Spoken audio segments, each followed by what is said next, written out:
今次咧，試下帶大家咧用沉浸式嘅方法去閱讀聖經嘅經文咧，就喺拿鴻書3章1至4節。呢個會係大家平時咧比較少會睇到嘅經文啦，同埋咧拿鴻書亦都大家咧會好少揭開嚟睇嘅一個嘅書卷啦。咁咩叫沉醉式嘅讀經方法呢？其實好簡單嘅啫，只係放鬆自己啦，用你平時睇電影或者聽故事嘅大腦，全程投入喺呢個故事裏面。咁咧就唔好太過着重咧嗰個嘅分析啦，同埋咧唔好咁快咧咁心急咧要揾個敘事嗰個主旨，同埋咧你想應用到嘅一個嘅信息啊咁。咁呢4節經文呢，其實都係尼尼微人作惡嘅一啲事件嘅描述啦。咁我哋先要認識下一啲嘅背景先。如果唔係呢，你淨係睇呢4節經文呢，你會覺得好迷失嘅。到底講啲乜嘢呢？咁簡單嚟講呢，個背景就係呢，成個拿鴻書呢，其中一個部分就係神對尼尼微嘅一個嘅審判啊。咁喺呢4節經文裏面就交代咗尼尼微人究竟做咗啲咩嘅惡行，所以會遭受神一個咁大嘅懲罰呢？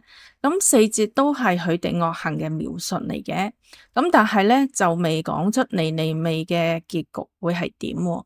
咁就好似電影中間呢一啲嘅情節，但係咧就仲未去到結局嘅。不過咧，大家都要有心理準備啊，因為咧你只係見到一啲嘅暴行啊。咁你可能會問啊，點解我要咧去投入去睇呢啲嘅暴行咧？咁稍後咧會再解釋嘅。而家咧我就停一停咁啦，你哋咧就先自己讀一讀呢4節嘅經文。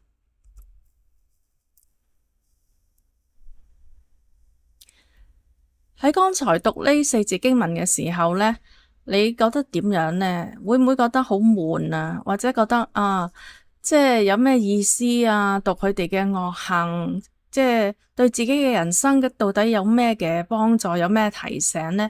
好似毫無關係咁樣喎。咁如果我哋好快想追求一啲嘅即時得到一啲嘅得着嘅話呢，其實我哋就反而咧得唔到一啲好深刻嘅一啲嘅領受啊。咁我哋不如再一次咁樣咧，真係用一種沉浸式嘅方法咧，或者係呢種嘅心態去投入去睇呢個故事啊。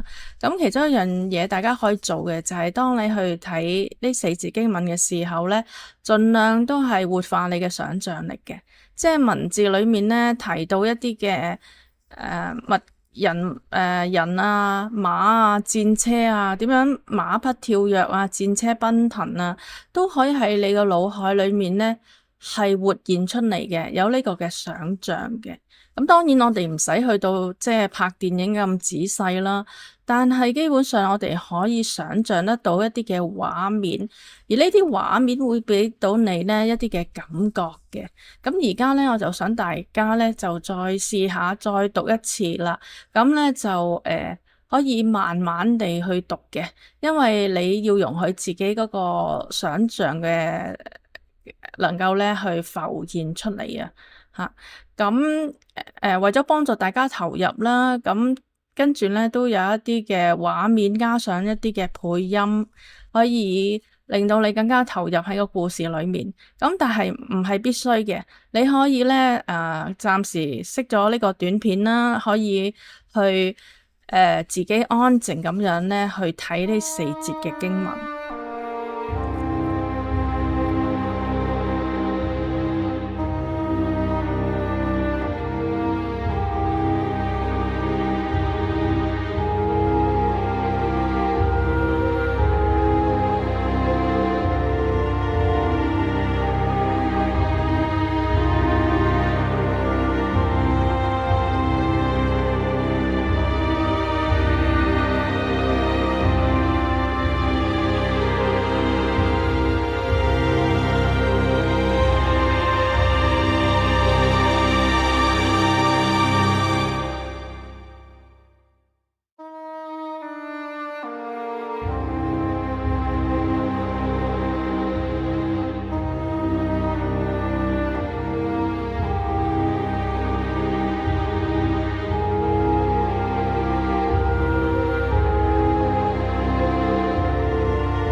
咁你今次再睇嘅時候呢，係咪都覺得即係好冇意思啊？定係你有一個比較深刻嘅體驗呢？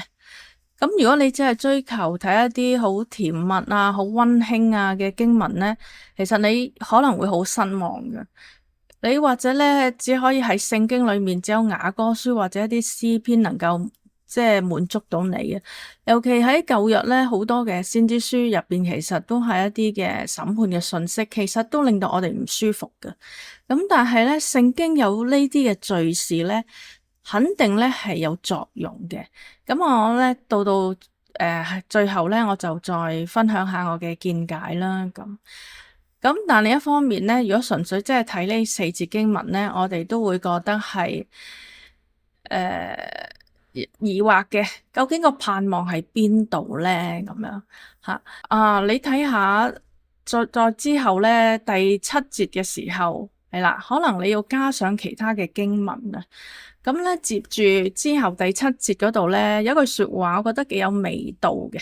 初時睇呢，唔係好知道入邊有咩意思，但即係覺得係特別嘅。呢句說話呢，喺第七節講呢：「有誰為你悲傷呢？我何處找到安慰你的人呢？」安慰呢兩個字呢，其實係我哋熟悉嘅，因為喺教會裏面呢，我哋成日都講安慰啊。咁我哋亦都會好認識呢，就係神係一個安慰人嘅神啦。咁但係當你對拿鴻書呢個名有啲了解嘅時候呢，可能你會有一啲咁不一樣嘅一啲嘅領受嘅。拿鴻嘅意思係乜嘢呢？拿鴻嘅原文呢，就係安慰啊。咁如果你再加埋睇第七節嘅時候呢，你會覺得好有諷刺性嘅吓。拿鴻書嘅係安慰啦，咁係一個幾主要嘅一個嘅中心主題啦。咁但係尼尼微人呢，係冇人呢係安慰佢哋嘅。咁得安慰嘅係邊個呢？你睇完成卷嘅拿鴻書呢，就會知道呢，神係安慰佢嘅百姓，因為尼尼微人呢係有好多嘅暴行啊，去傷害咗神嘅百姓啊。咁最後呢，神係會施行公義，去懲罰嗰啲呢行惡不悔改嘅惡人啊。我哋睇見咗一個主宰世界列國命運嘅神呢，佢係是非黑白咧係分明嘅，佢嘅賞罰分明嘅，佢係有公義，亦都有憐憫嘅。而到最後，佢係會安慰佢嘅百姓嘅，而惡人呢係得不着安慰嘅。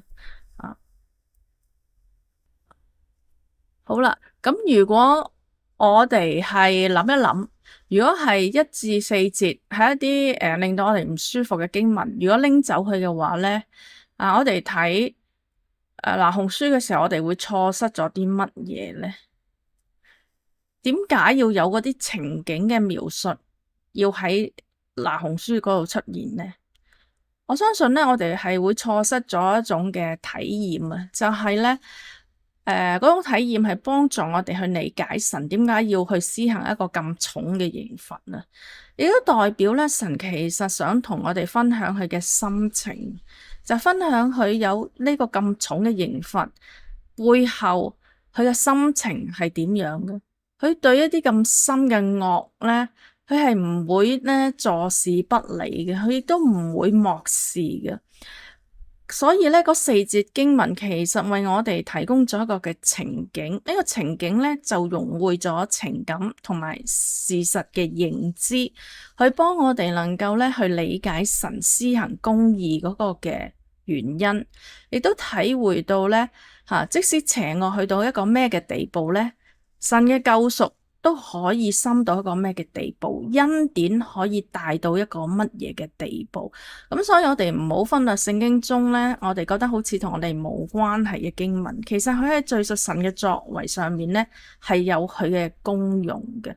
最後我特別指出呢四節嘅經文呢，唔係話就咁講一個嘅暴行啊，而係用咗一啲比較藝術化嘅語言去描述呢啲嘅步行啊，讓我哋咧係能夠所感受唔係一種血腥嗰種嘅恐懼啊，而係咧我哋能夠喺一個安全感覺到情感安全嗰個嘅狀況之下咧，我哋能夠咧明白神對惡嗰種嘅心情。